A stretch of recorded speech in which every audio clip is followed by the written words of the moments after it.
di siang hari ini kita masih diberi kesempatan untuk berjumpa dalam keadaan sehat walafiat dan dalam keadaan menunaikan ibadah puasa. Dan saya pun mohon maaf yang sebesar-besarnya atas keterlambatan saya. Tapi alhamdulillah Allah pun masih berkenan untuk menakdirkan kita berjumpa. Karenanya mari kita ungkapkan puji dan syukur kita kehadapan Allah Subhanahu wa Ta'ala atas semua limpahan rahmat, hidayah serta nikmat-nikmatnya. Alhamdulillahirrahman, alamal Qur'an, khalaqal insana alamahul bayan. Ashadu alla ilaha illallahul wahidul qahar, al-azizul ghafar, mukawwirul laili ala nahar. Wa ashadu anna muhammadan abduhu wa rasuluh wa habibuhu wa khaliluh. Allahumma sholli ala sayyidil mursalin wa ala alihi wa sahbihi ajmain wa man tabi'ahum bi isanin ila yaumidin. Amma ba'd. Qala Allahu ta'ala fi kitabihil karim, a'udzu billahi minas syaitonir rajim. Bismillahirrahmanirrahim. Kuntum khairu ummatin ukhrijat lin-nasi ta'muruna bil ma'rufi wa tanhauna 'anil munkari wa tu'minuna billah al-ayah. Wa qala Rasulullah sallallahu alaihi wasallam, kullu mauludin yuladu alal fitrah fa abawahu yuhawidanihi ayunasironihi ayumajisonihi. Ibu-ibu dan bapak-bapak yang dirahmati oleh Allah, saya yang berada di hadapan ibu dan bapak adalah sebagai salah satu contoh mantan kafir. Dan disebut dengan istilah mantan kafir, saya pun mengucapkan alhamdulillah. Karena mantan kafir itu adalah orang yang mendapatkan hidayah Allah. Sangat berbeda kalau disebut mantan santri, mantan ustadz, ataupun mantan kiai. Na'udzubillah. Karena dia bukan mendapatkan hidayah Allah, tapi sebaliknya mendapatkan laknat Allah. Perbedaan antara saya dengan ibu bapak seluruhnya,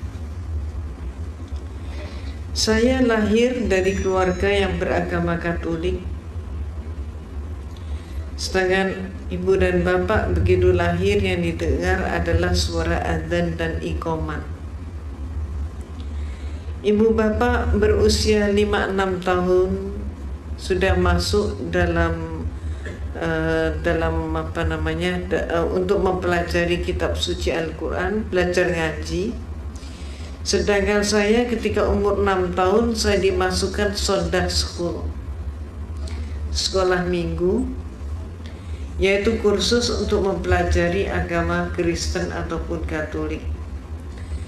Dan saya mendapatkan prioritas, yaitu menikmati Sunday School secara privat yang diberikan oleh seorang Mother Overste. Mother Overste yaitu pimpinan biara. Mengapa demikian? Antara lain dikarenakan ayah ibu saya adalah donatur terbesar gereja. Ketika kemudian saya remaja, saya masuk organisasi di gereja yang namanya Legio Maria. Legio dari kata legiun, Maria maksudnya adalah Siti Maryam binti Imran, ibu daripada Nabi Isa alaihissalam. Visi misi organisasi itu adalah mencari domba tersesat. Siapa yang dimaksudkan domba tersesat? Yang dimaksudkan domba tersesat bukan kambing-kambing yang kita potong saat Idul Adha, Tapi yang dimaksudkan domba tersesat adalah siapapun orangnya yang belum Kristen. Jadi seperti seluruh daripada kita yang hadir di masjid ini, itu juga disebut sebagai domba tersesat oleh mereka. Dan inilah yang diprogram untuk dikristenkan oleh mereka. 1 tahun berikutnya saya menjadi salah satu ketua terbesar dengan jumlah anggota terbesar di tanah air kita. Dan setelah itu saya masuk biara menjadi seorang biarawati atau suster. Ibu dan bapak, jujur-jujur saja saya tidak pernah bercita-cita menjadi seorang muslimah. Cita-cita saya menjadi seorang biarawati dan saat itu sudah tercapai. Namun pada saat justru saya sudah mencapai cita-cita saya, disinilah Allah menyelenggarakan kehidupan hambanya. Pada saat saya di biara, dari seluruh mereka yang masuk biara hanya ada 2 orang saja.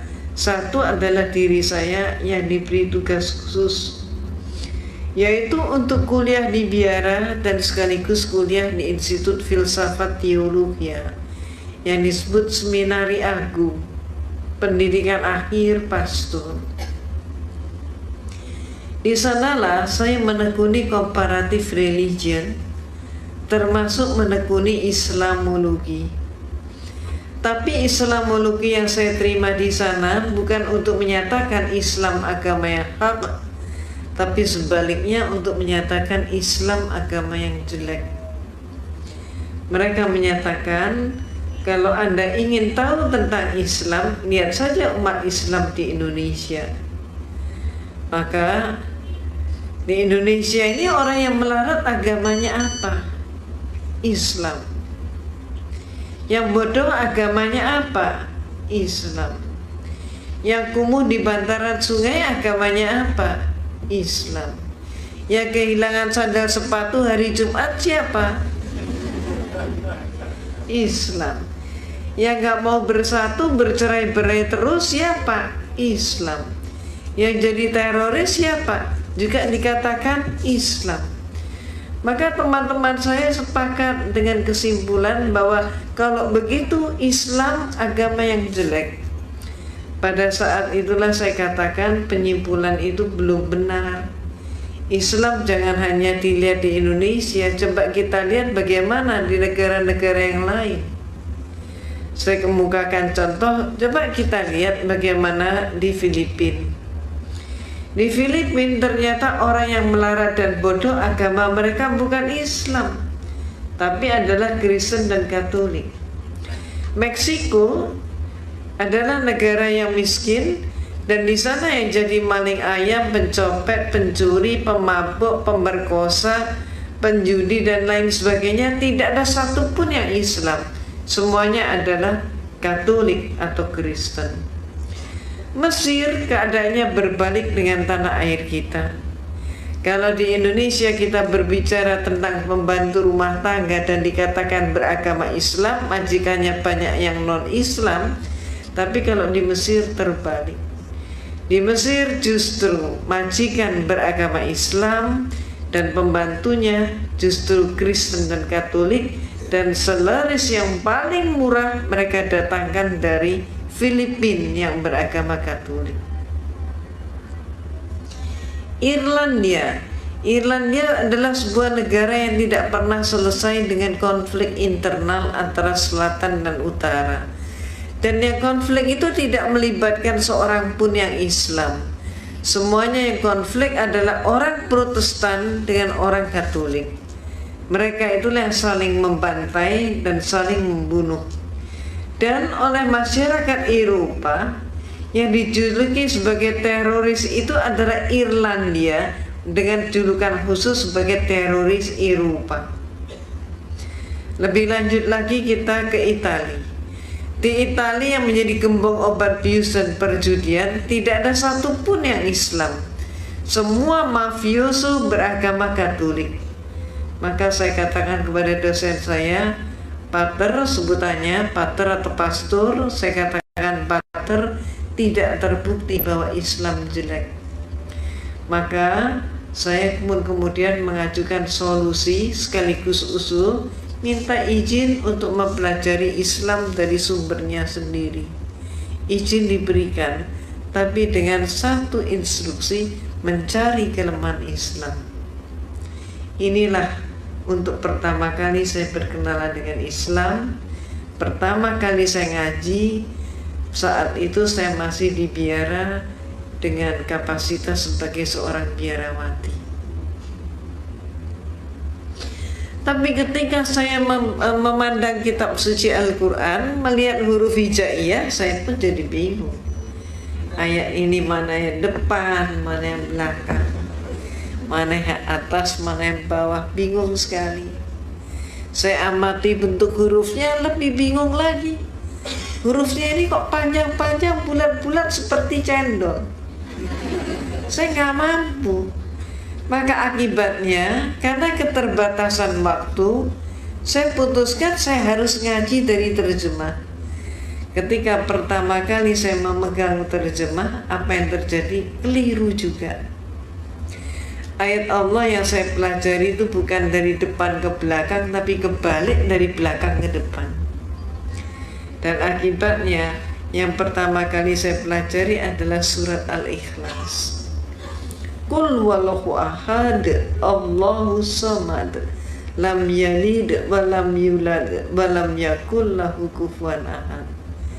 Malamnya saya ngaji surat Al-Ikhlas, persis pagi harinya saya mendapatkan kuliah teologi di mana dosen saya menyatakan Tuhan itu satu tapi pribadinya tiga. Inilah penyelenggaraan Allah. Sehingga malam harinya ada kekuatan yang mendorong saya untuk kembali ngaji. Allahu ahad. Ini yang benar menurut suara hati saya begitu. Maka hari-hari berikutnya saya dialogkan dengan dosen saya. Saya katakan, Pater, saya belum paham hakikat Tuhan. Maka kemudian dosen saya pun bertanya, bagaimana mungkin seorang biarawati tidak paham hakikat Tuhan? Kaget sekali dia. Maka dia pun maju ke papan tulis, menggambar sebuah segitiga sama sisi. AB sama dengan BC sama dengan CA. Saya ditanya, segitiga ini berapa? 1. Sisinya berapa? 3. Itulah Tuhan itu satu tapi pribadinya 3, kata dosen saya. Maka kemudian saya pun mengatakan, kalau demikian Pater, suatu saat nanti kalau dunia sudah semakin maju, ipteknya pun semakin berkembang, Tuhan itu kalau cuma 3 pribadi tidak akan mampu untuk mengurus dunia. Paling setidak-tidaknya harus mendapatkan penambahan menjadi 4 pribadi. Jawab dosen saya, tidak bisa. Saya jawab, bisa saja. Maka saya pun maju ke papan tulis, menggambar segi 4 sama sisi. Kalau dosen saya menyatakan Tuhan itu pribadinya 3 dengan menggambar segitiga, maka saya gambar segi 4 sama sisi, sah-sah saja kalau saya katakan Tuhan itu pribadinya 4. Apa kata dosen saya? Tidak boleh. Kalau tadi tidak bisa, sekarang menjadi tidak boleh. Maka kemudian saya tanya, kenapa? Jawabnya, ini dogma. Dogma adalah hukum atau aturan yang dibuat oleh pemimpin gereja. Maka saya tanya, Pater, kalau saya belum paham dogma itu bagaimana? Dia mengatakan, Anda paham atau tidak, terima saja, telan saja, dan jangan dipertanyakan. Kalau Anda bertanya, kalau Anda ragu, hukumnya dosa. Walaupun saya sudah dijawab seperti itu, tapi malam hari ada keinginan yang demikian kuat untuk kembali mengkaji Al-Quran. Demikian terus-menerus terjadi, sehingga saya pun semakin ingin berdialog dengan dosen saya tentang masalah konsep Tuhan, tentang masalah tauhid kalau kita menyebutnya demikian. Maka antara lain saya pernah bertanya, pater yang buat meja ini siapa? Saya pernah bertanya begitu.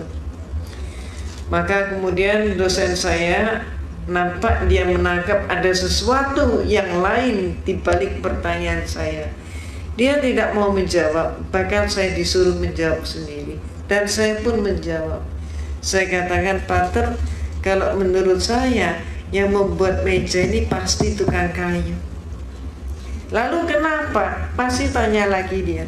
Saya jawab, kalau menurut saya meja ini walaupun dibuatnya setahun yang lalu, sampai 100 tahun kemudian meja ini tetap meja, tidak berubah menjadi tukang kayu, dan tidak ada satu pun meja yang mampu mengubah dirinya menjadi tukang kayu.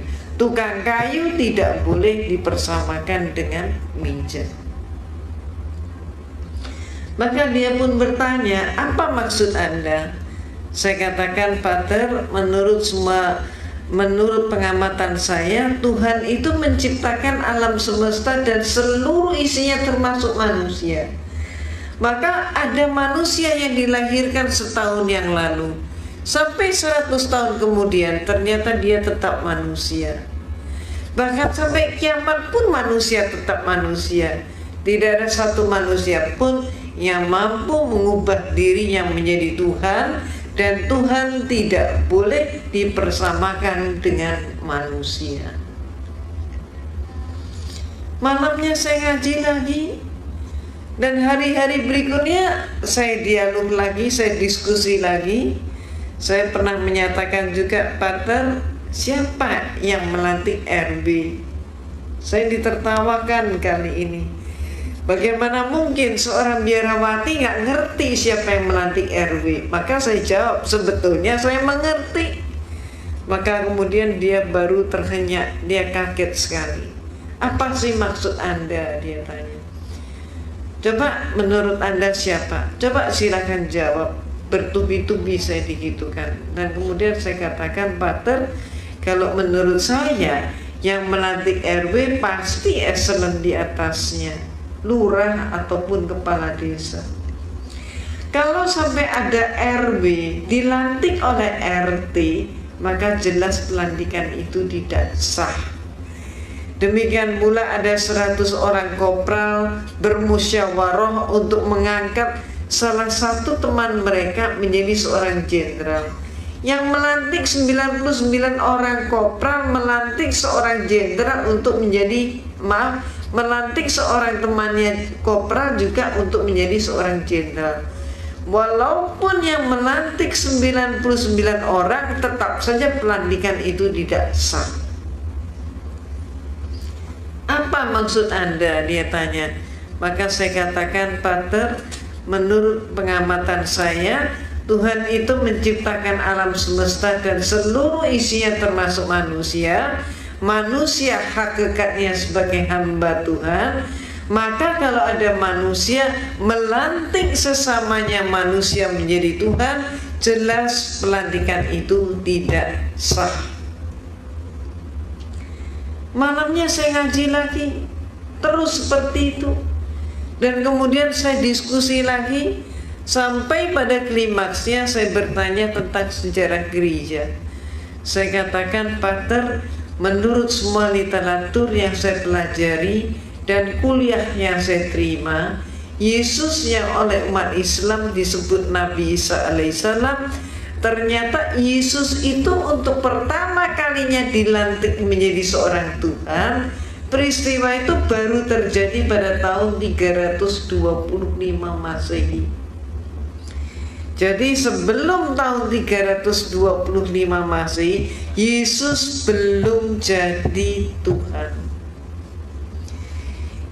Yang melantik Yesus jadi Tuhan siapa? Yang melantik Yesus jadi Tuhan adalah seorang raja Romawi, yaitu Konstantin. Pelantikannya terjadi dalam rangka sebuah konsili. Konsili ini bahasa Latin Romawi, artinya adalah konferensi, atau istilah kita yang lain adalah muktamar.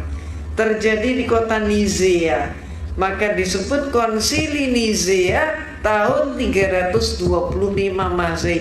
Ini untuk pertama kalinya Yesus jadi Tuhan. Jadi sebelum itu dia belum jadi Tuhan. Sayangnya sejarah ini tidak dipahami oleh 98% umat Kristen, walaupun sejarah ini ada di dalam buku-buku mereka. Cuman dengan sengaja pemimpin-pemimpin gereja menutup sejarah tersebut agar supaya umatnya tetap tidak tahu. Kenapa? Kalau sampai umatnya tahu, umatnya akan terguncang sekali kalau mengetahui Yesus diproses dari manusia menjadi Tuhan, dan yang melantik adalah seorang manusia. Maaf, keadaan yang terjadi di tanah air kita, Kristennya sendiri juga nggak ngerti konsep ketuhanan Yesus, tidak tahu sejarahnya. Mereka kemudian menyerang kita umat Islam dengan program kristenisasi dan pemurtadan, sedangkan kita umat Islam juga sayangnya gak tahu sejarah itu. Itu sebabnya apa yang saya informasikan ini termasuk menjadi bekal dakwah kita. Kalau ada serangan, katakanlah yang hak itu hak, yang batil itu batil. Sejarah ini perlu diungkap. Nah, Ibu dan Bapak yang dirahmati oleh Allah, maaf saya berbicaranya terlalu cepat nggak? Nggak apa-apa ya, karena kan berburu dengan, maaf, berburu membuat efisien waktu. Kok malah ditaruh di atas meja?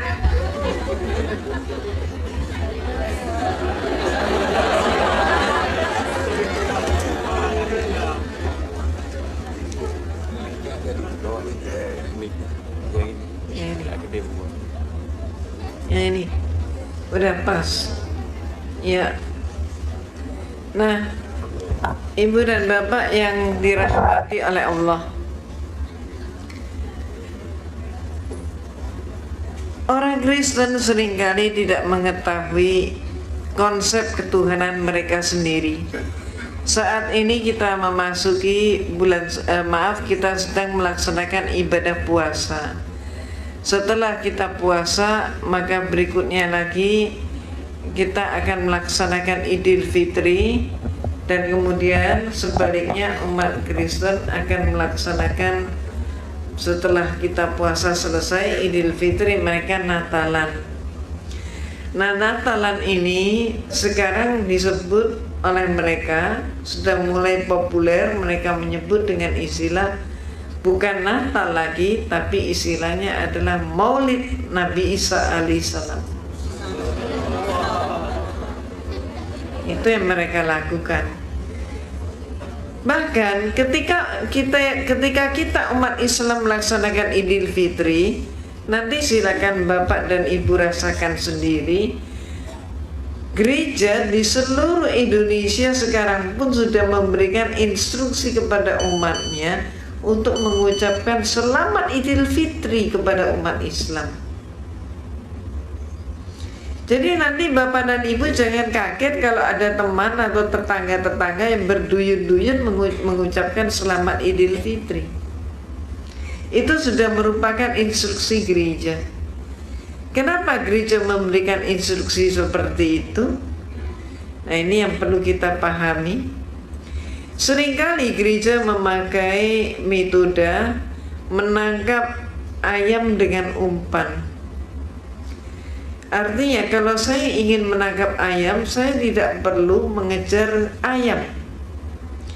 Tidak efektif. Maka kalau saya ingin mendapatkan ayam, cara yang paling tepat adalah saya hanya cukup bermodal segenggam umpan yang tidak ada nilainya, dan saya cukup duduk menebar umpan. Setelah umpan saya tebar, maka justru ayam dari berbagai penjuru akan berdatangan mereka pun akan saling patok antar ayam memperebutkan umpan. Ketika si ayam sedang makan umpan, maka ayam itu saya tangkap, diam saja. Bahkan lehernya pun digorok, si ayam diam saja. Umat Islam saat ini diperlakukan seperti ayam itu. Umpannya apa? Umpannya adalah contoh sembako, pakaian bekas, obat-obatan, beasiswa, dan yang sekarang marak dilakukan oleh gereja adalah hitanan massal gratis. Gereja menyelenggarakan hitanan massal gratis. Termasuk ini nanti Natal mereka mengganti dengan Maulid Nabi Isa alaihissalam. Mereka mendahului memberikan ucapan selamat Idul Fitri. Itu umpannya, ayamnya yang ingin mereka dapatkan adalah pengingkaran kita umat Islam dari akidah kita karena mengucapkan selamat Natal. Itu yang mereka kehendaki. Ibu dan bapak yang dirahmati oleh Allah, sekaligus di sini saya menyatakan bahwa fatwa MUI tentang Natal, bahwa Natal itu haram untuk diikuti atau memberi ucapan selamat Natal, itu masih berlaku. Mengapa? Karena umat Islam ketika mengucapkan selamat Natal berarti dia mengucapkan selamat atas lahirnya Tuhan Yesus. Ini bertentangan dengan akidah kita. Kemudian ada dari kelompok Islam jaringan liberal yang mengatakan semua agama sama. Dia mengatakan kami tidak memperingati Yesus sebagai Tuhan, tapi memperingati lahirnya Nabi Isa alaihissalam. Nah, terhadap pendapat yang kedua ini, mereka pendapat kedua ini juga terjerumus. Kenapa? Karena Yesus atau Nabi Isa alaihissalam bagi kita, beliau tidak dilahirkan tanggal 25 Desember. Dan yang lahir pada tanggal 25 Desember adalah justru Dewa Matahari. Jadi siapa yang memperingati Natal berarti juga memperingati lahirnya Dewa Matahari. Ini pun merupakan perbuatan syirik. Ibu dan bapak yang dirahmati oleh Allah, itulah sebabnya saya bawakan contoh buku yang saya tulis. Buku ini judulnya adalah Perayaan Natal 25 Desember Antara Dogma dan Toleransi. Buku ini mengupas habis Natal itu apa, sejarahnya apa, kemudian kenapa pakai pohon cemara. Pada seluruh Palestina, bapak dan ibu tahu nggak ada pohon cemara yang hidup di sana. Lah Yesus lahirnya di mana? Di Palestina, di Bethlehem. Bethlehem nggak ada pohon cemara sampai hari ini. Nah lalu kenapa pakai pohon cemara? Ada alasan apa? Ini adalah masalah kepentingan politik Romawi untuk menjajah Jerman saat itu. Kemudian kenapa Yesus dikatakan lahir 25 Desember? Padahal Bible tidak berbicara begitu. Baru mulai abad ke-5 mereka merayakan Natal. Mengapa? Kembali lagi alasan politik. Saat itu rakyat Romawi tidak mau masuk dalam agama Katolik, sedangkan kaisarnya sudah masuk Katolik. Maka kenapa dicari sebabnya? Orang Romawi kenapa tidak mau masuk agama Katolik? Karena mereka takut kehilangan pesta pora yang sudah menjadi pesta rakyat tiap tanggal 25 Desember dalam rangka memperingati kelahiran Dewa Matahari. Pesta itu demikian meriah. Laki, perempuan, tua, muda, besar, kecil keluar dari rumah, bawa makanan, bawa minuman, bawa alat musik. Mereka nari, nyanyi sampai mabuk, sampai teler sepanjang malam sampai pagi. Ketika kemudian mereka disuruh pindah agama, diinstruksikan oleh kaisarnya begitu, Mereka nggak mau, takut kalau pesta itu hilang. Disinilah pinternya gereja dan pinternya kaisar.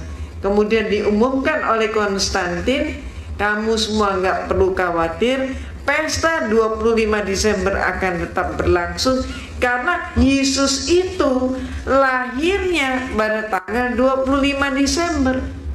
Orang Romawi yang menyembah dewa matahari diberitahu bahwa Yesus lahirnya tanggal 25 Desember, mereka menyimpulkan, oh kalau begitu Yesus adalah putra dewa matahari, diiyakan oleh gereja dan oleh Konstantin.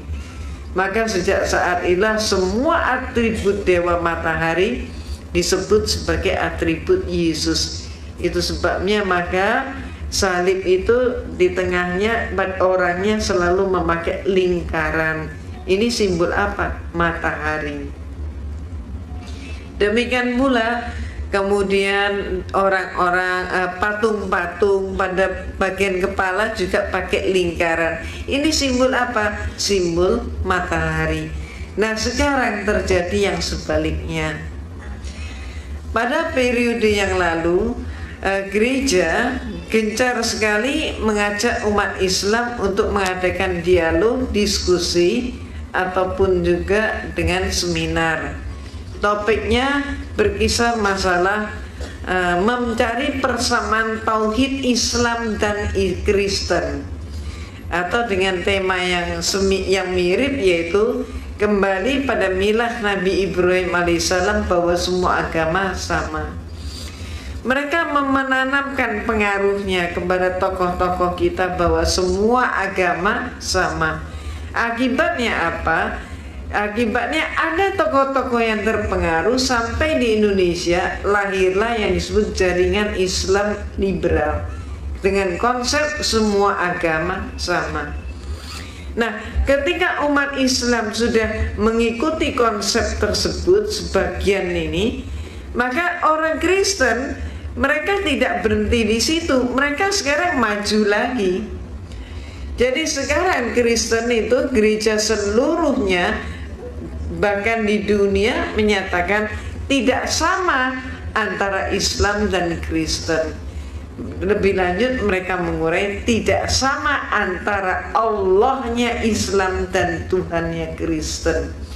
Dan mereka mengatakan Allahnya Islam itu adalah Allah yang tidak bisa dipegang dan tidak bisa dipercaya.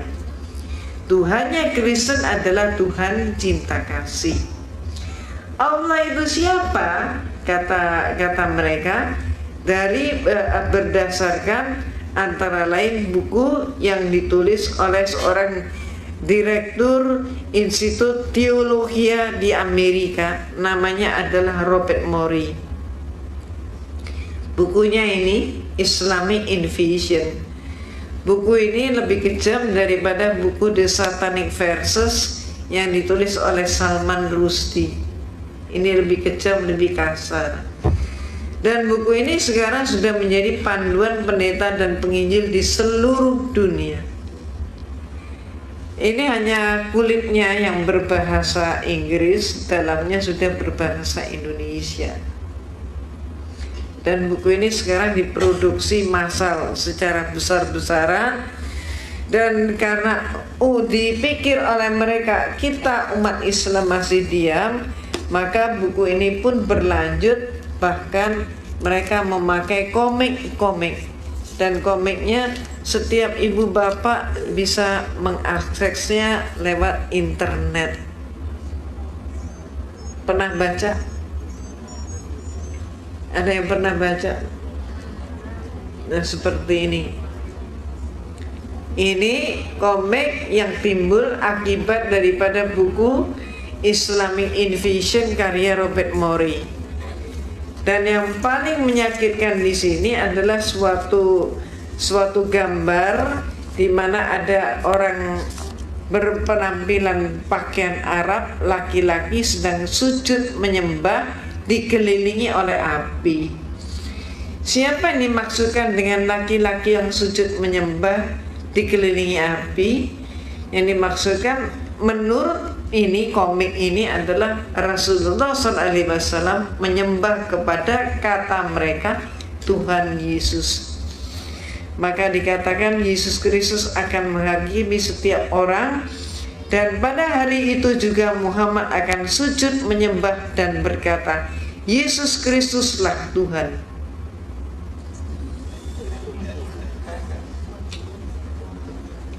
Ini sehingga ini yang perlu kita ketahui. Kemudian Rasulullah SAW pun dihujat di dalam buku ini. Dikatakan Rasulullah itu adalah seorang penderita penyakit epilepsi, dan Rasulullah menerima penyakit epilepsi itu dari ibunya Siti Aminah. Rasulullah adalah seorang pembual, pembohong, maka Rasulullah pun kemudian berkelainan jiwa. Ketika Rasulullah kejang, kemudian menggigil kedinginan sehingga diselimuti oleh Siti Khadijah radhiyallahu anha, umat Islam meyakini bahwa Rasulullah menerima wahyu. Menurut Robert Murray, padahal tidak demikian. Yang benar, kata Robert Murray, penyakit epilepsinya Muhammad sedang kambuh, dia katakan begitu. Dikatakan lagi Rasulullah dihujat sebagai seorang perampok dan memberikan pengajaran pada umatnya merampok dan menjara. Dan lebih lanjut dikatakan Rasulullah itu mempunyai kelainan seksual. Itu sebabnya Rasulullah itu kawin cerai, istrinya banyak, disebabkan karena kelainan tersebut. Dan di dalam buku ini juga dikutip sederetan nama perempuan pemuas nafsu seksual Rasulullah. Dan lebih lanjut lagi dikatakan Rasulullah itu memperkosa gadis di bawah umur. Lebih lanjut lagi dikatakan agama Islam adalah agama biadab dan agama yang barbar, dan umat Islam adalah umat biadab dan barbar. Ini adalah isi buku daripada Islamic Invasion karya Robert Murray. Buku ini menyebabkan saya merasa berkewajiban untuk menjawab. Sebab buku ini kalau tidak dihentikan akan memakan korban yang cukup banyak. Umat Islam yang tidak paham tentang Islam akan dimurtadkan, dan juga akan terjadi kesalahpahaman yang jauh lebih dalam. Itu sebabnya maka saya menulis sebuah buku yang berjudul Islam Dihujat. Ini untuk menjawab bukunya Robert Murray dengan judul tadi, dan buku ini usianya baru meluncur 10 hari. Ini sangat manfaat, dan memang buku ini sangat ditunggu-tunggu oleh MUI maupun juga Departemen Agama dan seluruh tokoh-tokoh kita. Buku ini insya Allah akan sangat bermanfaat. Banyak sekali tuduhan Robert Murray yang kita umat Islam tidak pernah berpikir bahwa akan ada tuduhan seperti itu. Contohnya termasuk antara lain Robert Murray menyatakan Rasulullah SAW ketika akan meninggal panas atau demam tinggi. Nah, kemudian Robert Murray dengan liciknya dia memberikan berbagai argumentasi yang menyatakan saat itu sebetulnya demamnya Rasulullah itu disebabkan Rasulullah diracun oleh orang perempuan. Jadi meninggalnya Rasulullah itu karena diracun perempuan. Ini mereka ingin membuat persamaan bahwa Yesus mati dibunuh versi mereka. Di sini mereka juga ingin membuat sama bahwa Rasulullah pun dibunuh oleh perempuan. Kalau Yesus matinya dibunuh terhormat, pikir mereka. Kalau Rasulullah matinya adalah tercela karena dibunuh perempuan. Jadi akal-akal mereka yang sangat picik dan sangat licik. Buku ini andai kata di antara bapak dan ibu ada yang menginginkan, karena demikian banyak yang pesan, ini bisa diambil didapatkan di Kerinci 10 nomor 3 Majestic, depannya Masjid Al-Ihsan, barangkali secara kolektif saja. Demikian pula untuk mengupas atau menguak tentang Natal tadi yang sangat menyesatkan kita umat Islam, terutama dari golongan muda, maka saya juga mengarang buku yang berjudul Perayaan Natal 25 Desember Antara Dogma dan Toleransi. Buku ini sangat manfaat dan alhamdulillah kebesaran Allah, keagungan Allah semata. Buku ini alhamdulillah sudah cukup banyak menghantar orang Kristen menjadi Islam. Mereka setelah baca buku ini mereka menjadi sangat ragu, terguncang. Maka kemudian bertanya-tanya agama yang hak itu yang mana. Akhirnya mereka pun mengucapkan 2 kalimat syahadat. Saya sangat menganjurkan ibu dan bapak buku ini ganti cetaknya hanya 7.500. Jadi berdakwah hanya dengan modal 7.500 rupiah. Jadi insya Allah sesekali barangkali jatahnya bakso di luar Ramadan digantikan dengan ini.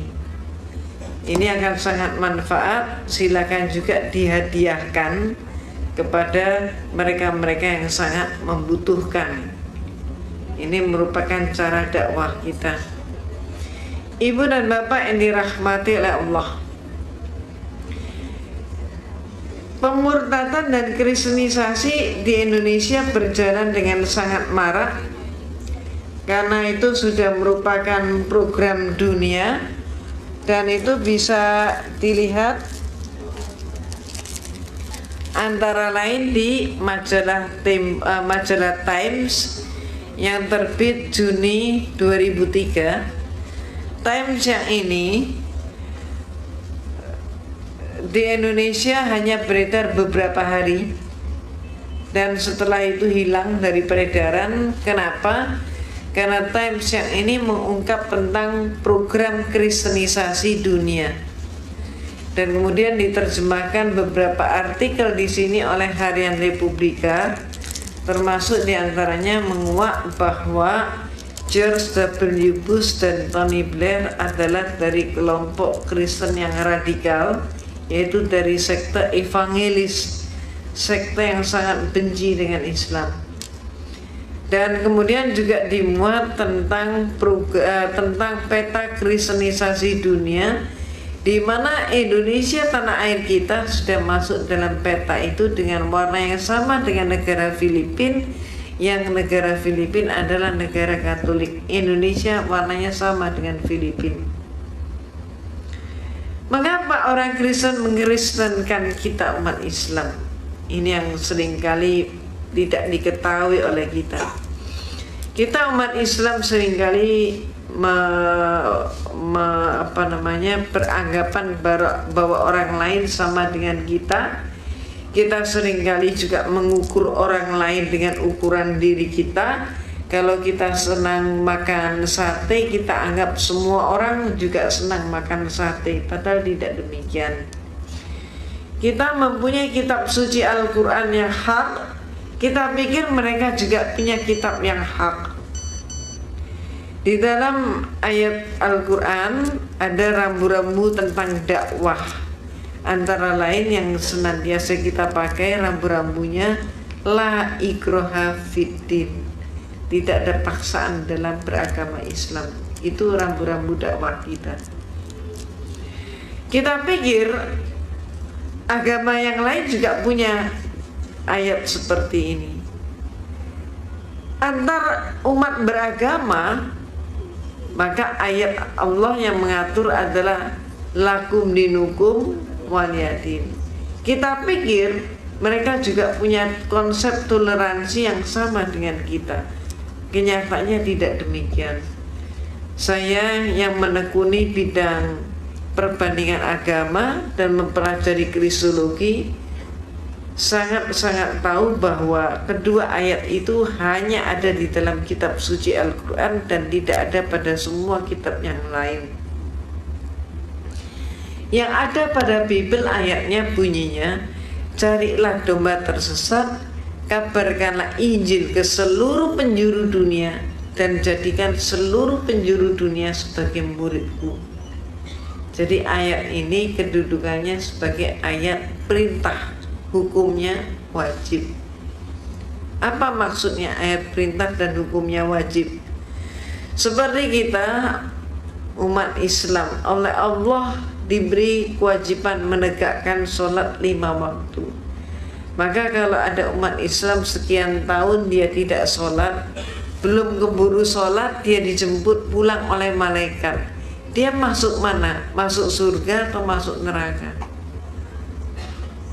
Masuk neraka karena meninggalkan wajib sholat yang hukumnya wajib. Demikian pula orang Kristen, apabila seumur-umurnya dia tidak mampu menghasilkan domba tersesat, maka kalau mati dia pun masuk neraka. Nah, ini yang saya mau mengharap Bapak dan Ibu saat ini sudah mulai paham. Itulah sebabnya kristenisasi itu terjadi di mana-mana. Sepanjang ada orang Kristen, di situ pun pasti terjadi kristenisasi. Dan itu sebabnya Allah pun antara lain itu sebabnya Allah pun berfirman untuk mengingatkan kita umat Islam, yaitu di dalam surat Al-Baqarah ayat 120. Walan tardo ankal yahudu walan nasoro hatta tatabi'a milatahum al-ayat. Tidak akan berhentinya Yahudi dan Kristen mempengaruhi kamu sampai kamu yang Islam masuk dalam milah mereka. Milah itu bisa diartikan agama, bisa diartikan pola pikir, bisa juga diartikan dengan budaya. Artinya apa? Ayat Allah ini memberikan peringatan pada kita bahwa orang Kristen itu sampai kapanpun akan berjuang untuk memurtadkan kita umat Islam dengan berbagai macam cara. Di Indonesia, kalau umat mereka masuk dalam suatu komunitas di mana umat Islam butuh bantuan sosial, maka mereka di situ bagi sembako, pakaian bekas, obat-obatan, beasiswa, hitanan massal gratis itu. Tapi kalau mereka masuk dalam suatu komunitas di mana umat Islamnya tidak butuh bantuan sosial, maka mereka mengatakan biar saja KTP-nya tetap Islam, biar saja identitasnya tetap Islam, yang penting pikirannya diubah sama menjadi pikiran Yahudi atau Kristen, minimal sekuler, minimal mengatakan semua agama sama. Contohnya begitu.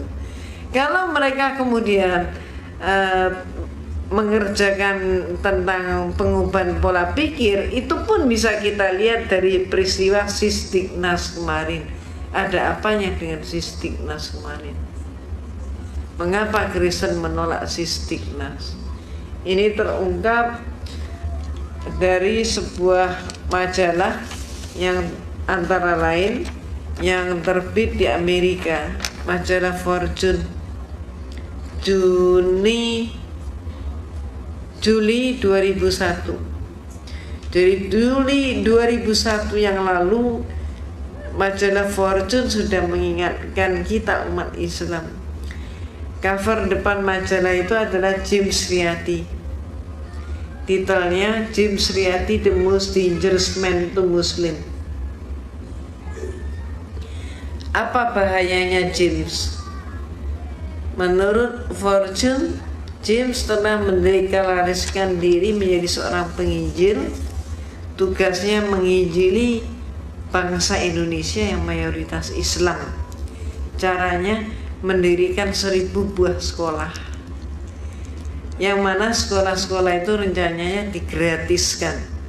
Nah, kalau ada sekolah gratis, pemerintah juga sudah menghentikan subsidi pendidikan, sekolah jadi mahal, yang masuk berebut ke situ siapa? Umat Islam. Dibeli pelajaran apa? Agama Kristen. Inilah kristenisasi melalui pendidikan. Itu sebabnya kemarin mereka menolak mati-matian Sistiknas. Dalam posisi seperti itu ada hal lain yang bisa kita tarik hikmahnya. Perjuangan Yahudi dan Kristen adalah dengan mengubah pola pikir seseorang, termasuk siapapun dia, termasuk tokoh kita, diperjuangkan sehingga ikut pola pikirnya, ikut Yahudi dan Kristen.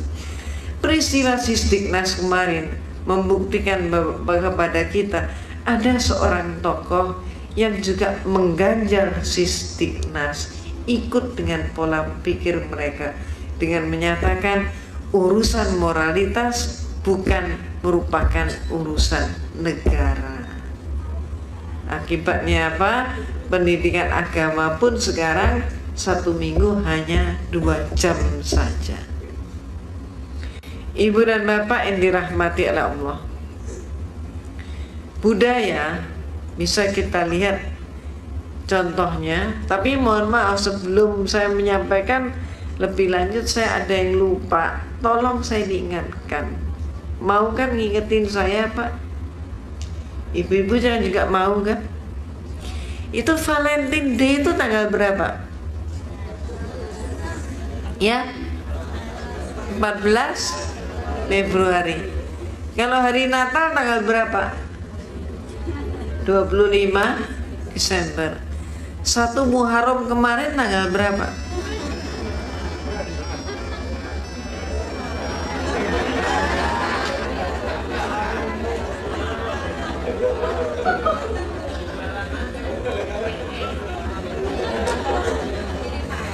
Maaf, saya nggak tanya beneran, tadi itu hanya tanya-tanyaan. Maksud saya apa sih? Mengajak kita semuanya, termasuk diri saya, ayolah kita bercermin diri. Kita ini lebih kenal budaya mereka daripada budaya kita sendiri.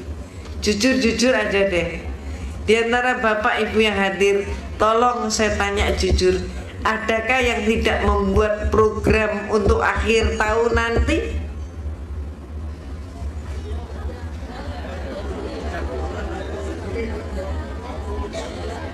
Saya tanya deh, kebanyakan di antara kita itu sudah punya program nanti akhir tahun mau kemana, di mana, acaranya apa.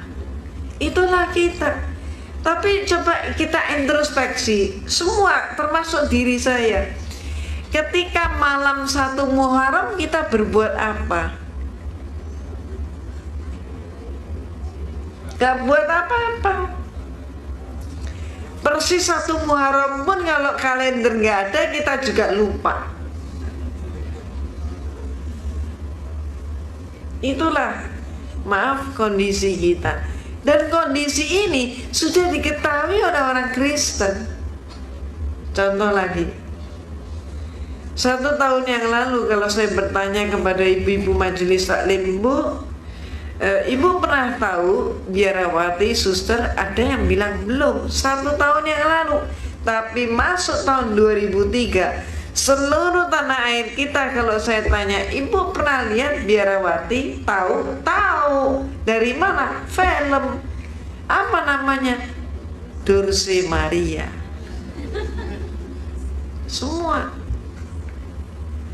Itu film Dulce Maria, itu film propaganda gereja Katolik, tapi pemirsanya justru kebanyakan umat Islam.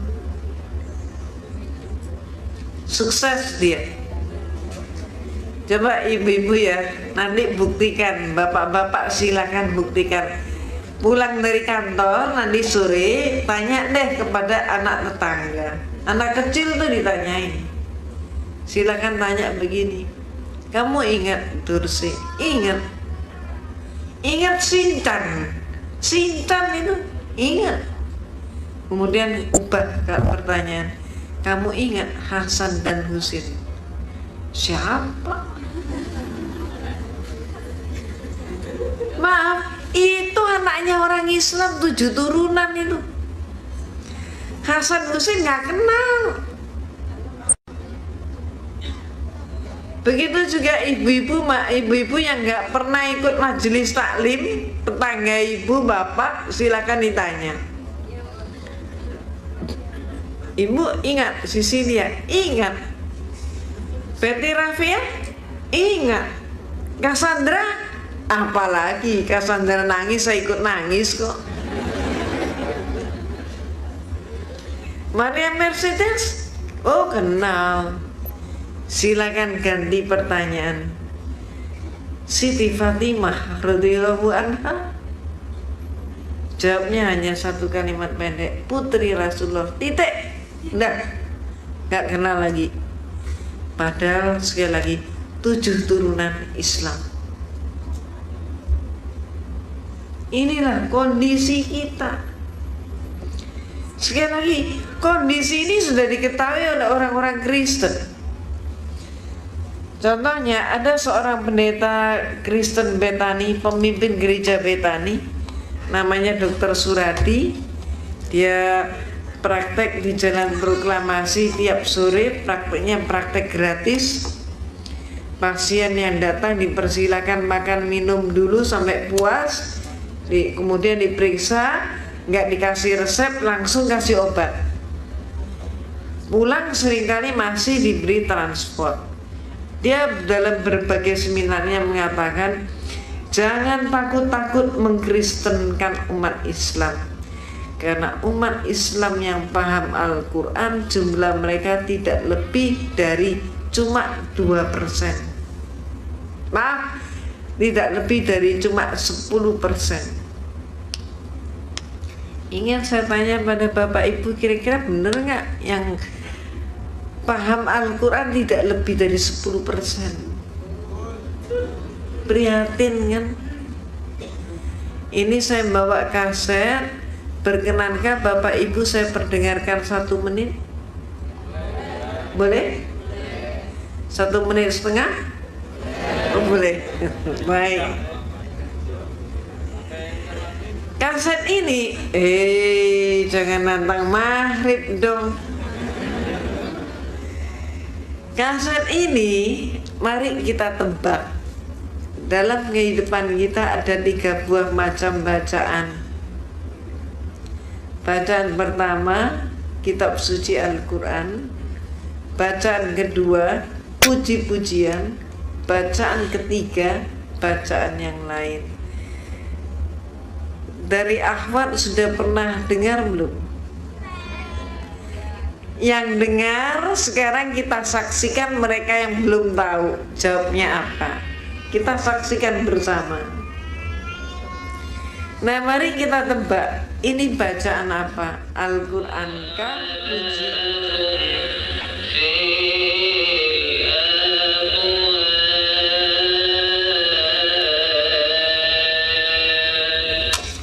Kira-kira apa? Pujian atau Al-Quran? Al-Quran atau pujian? Gimana? Al-Quran atau pujian? Pujian atau Al-Quran? Baik, banyak yang menjawab pujian. Coba kita saksikan, apakah ini Al-Quran, pujian, atau yang lain. Mari kita saksikan, kita cermati jawaban mereka. Dari jawaban mereka itulah kita bisa menentukan bacaan tersebut bacaan apa. Coba kita amati.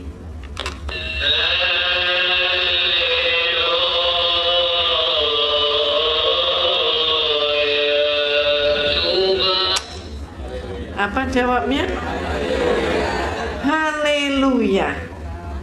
Coba sekali lagi.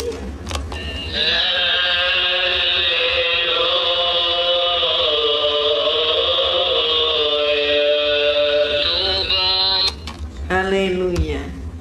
Jadi jelas haleluya itu bukan tilawatil Quran, bukan pujian. Haleluya adalah jawaban terhadap tilawatil Injil. Injil berbahasa Arab. Ini sekarang yang banyak sekali dipakai untuk memurtadkan umat Islam. Termasuk sebelumnya, ini baguskah? Indah? Indah mana dengan yang ini?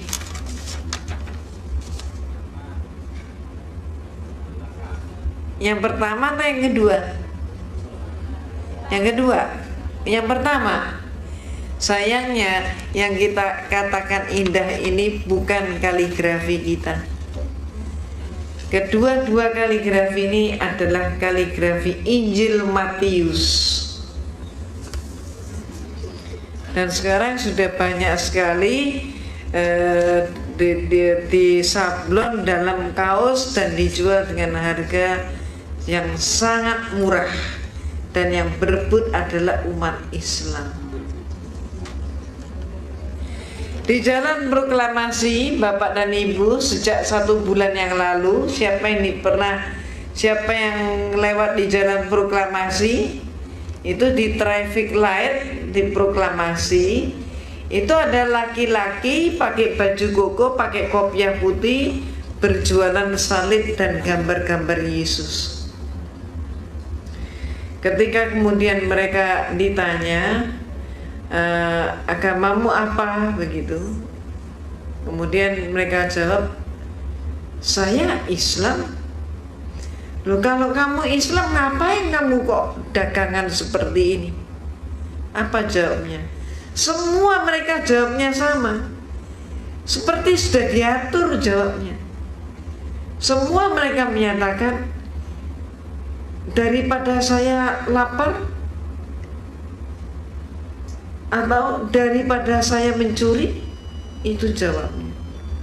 Ternyata hasil dengan dialog dengan mereka itu dagangannya laku tidak laku setiap hari dibayar oleh gereja Rp25.000.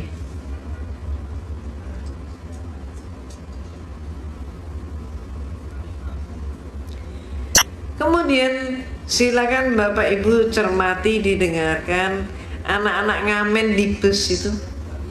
Lagunya lagu apa? Banyak yang sudah pakai lagu gereja. Dan anak-anak jalanan yang ada di kota-kota besar tanah air kita, Jakarta, Bandung, Semarang, Surabaya, jangan disangka mereka itu masih Islam. Kebalik, justru anak-anak jalanan itu 75% Kristen. Jakarta Utara, siapa di antara Bapak dan Ibu yang domisilinya di Jakarta Utara? Ada. Itu di Priok. Di Priok itu gereja gencar sekali. Setiap malam gereja di Priok itu membawa masuk gelandangan ke gereja, sampai timbul calo gelandangan. Satu orang gelandangan yang berhasil dibawa masuk ke gereja, maka pendeta memberikan upah kepada calo itu Rp30.000. Itu yang mereka lakukan. Demikian gencarnya kristenisasi dilakukan. Banyak mengapa alasannya tadi sudah saya katakan, mereka meyakini itu perintah agama. Tapi seringkali perintah agama pun dipolitisir. Ada muatan politik, termasuk yang terjadi di tanah air kita. Ada program yang namanya Yeriko untuk mengkristenkan seluruh Jawa. Maka ada orang Betawi, orang Banten, orang Sunda, orang Madura pun sudah banyak yang Kristen. Ada program yang namanya Andalas. Maka orang Minang, orang Padang juga banyak yang Kristen. Terus kemudian program mereka mengatakan 2004 nanti Indonesia Islamnya hanya boleh bersisa 50%. Jadi kalau tahun 90 kita itu 90%, kemudian menurun menjadi 75%, maka tahun depan kita ditarget hanya sisa 50%. Untuk itu mereka melakukan cara apapun yang diperbolehkan, segala cara diperbolehkan oleh Bible. Kita lihat di dalam surat Roma pasal 3 ayat 7. Di situ ayatnya berbunyi, kalau karena dustaku kerajaan Allah semakin berkembang, kenapa aku masih dihukumi sebagai orang berdosa? Artinya apa? Dusta untuk syiar agama menurut Kristen boleh-boleh saja. Termasuk bukti kita bisa membuktikan, tahun yang lalu ada seorang penginjil namanya Ade Manuhutu. Dia tertangkap membawa 1 koper dolar palsu. Mengapa seorang pendeta menguasai dolar palsu 1 koper? Untuk apa dia? Itulah jawabannya, Roma pasal 3 ayat 7. Lebih lanjut lagi, mereka mempunyai program yang namanya Yosef 2004. Program itu mengatakan nanti pemilu 2004 Presiden RI harus Kristen. Nah, ini yang sudah ditanyakan oleh mereka. Sehingga terserah kepada kita, ibu bapak seluruhnya, kita mau nggak dipimpin Presiden Kristen?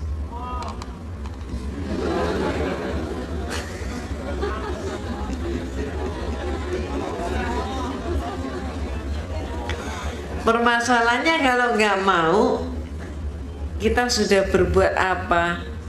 Karena 2004 itu kan tinggal besok. Kita sudah berbuat apa? Peringatan Allah di dalam surat Ar-Ra'd, innallaha la yughayyiru ma biqaumin hatta yughayyiru ma bi anfusihim. Tidak akan berubah nasib suatu kaum kalau kaum itu tidak berjuang untuk mengubah. Nah, kita sudah berbuat apa? Kalau sampai hal itu terjadi, yang paling menderita adalah anak cucu kita. 2004 nanti, Kristen belum mampu menampilkan figur seorang Kristen sebagai calon presiden. Maka dia, sebagaimana peringatan Allah di dalam surat Al-Baqarah ayat 120 tadi, mereka akan menampilkan orang yang beridentitas Islam tapi pikirannya sudah mengikuti pikiran Kristen dan Yahudi. Itu nanti akan disupport oleh mereka, bahkan Amerika pun akan mensupport No Limit. Maka perlu kita pertanyakan, kalau kita tidak menginginkan kesengsaraan menimpa anak cucu kita, maka mulai sekarang hendaknya kita pun merapatkan barisan. Lalu siapa yang jadi pemimpin kita? Siapa yang kita tokohkan? Jangan mencari idola siapapun kecuali Rasulullah Sallallahu Alaihi Wasallam. Dari mana kita memulai? Ibda binafsik, dari diri kita sendiri. Mulai sekarang hendaknya kita membendung pemurtadan. Caranya, kita saat ini mari mempelajari visi, misi, dan strategi mereka sehingga bisa membendung pemurtadan dan kristenisasi.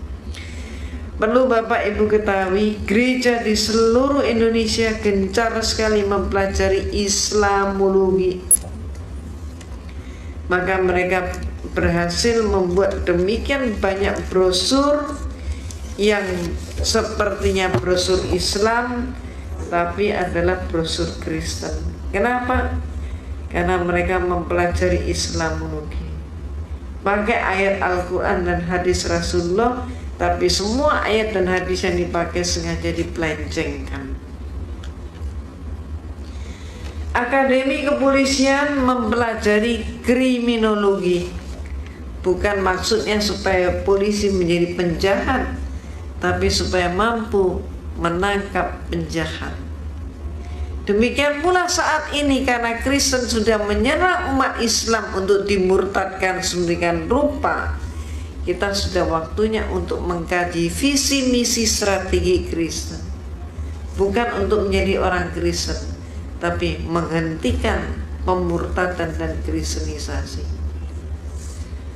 Ini contohnya, ada sebuah institut teologi namanya Kalimatullah.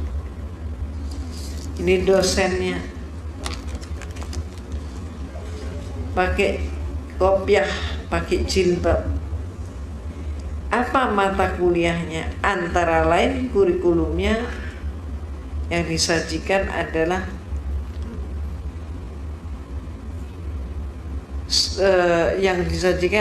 Islamologi sejumlah 18 SKS. Ada sekolah tinggi yang lain namanya Apostolos menyajikan Islamologi 36 SKS. Perlu kita introspeksi, kita sudah belajar Islamologi berapa SKS?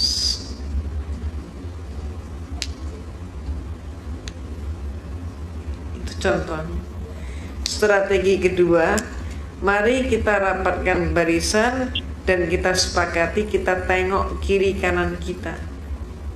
Jangan sampai kiri kanan kita ada orang lapar, ada orang telanjang, ada orang yang nggak mampu sekolah, atau ada orang sakit. Kalau 4 unsur itu masih ada, Kristen masuk. Itu sebabnya mari kita tanggulangi, mari kita tingkatkan kepekaan kita sebagaimana pesan bulan suci Ramadan. Insya Allah demikian dahulu Ibu dan Bapak yang dapat saya berikan pada kesempatan siang hari ini. Maaf tidak sampai tuntas, dan sekali lagi juga maaf atas keterlambatan saya. Tapi setidak-tidaknya marilah kita menjadi waspada, dan marilah kita mengamankan anak cucu dan turunan kita. Insya Allah demikian dahulu. Billahi taufik wal hidayah. Wassalamualaikum warahmatullahi wabarakatuh.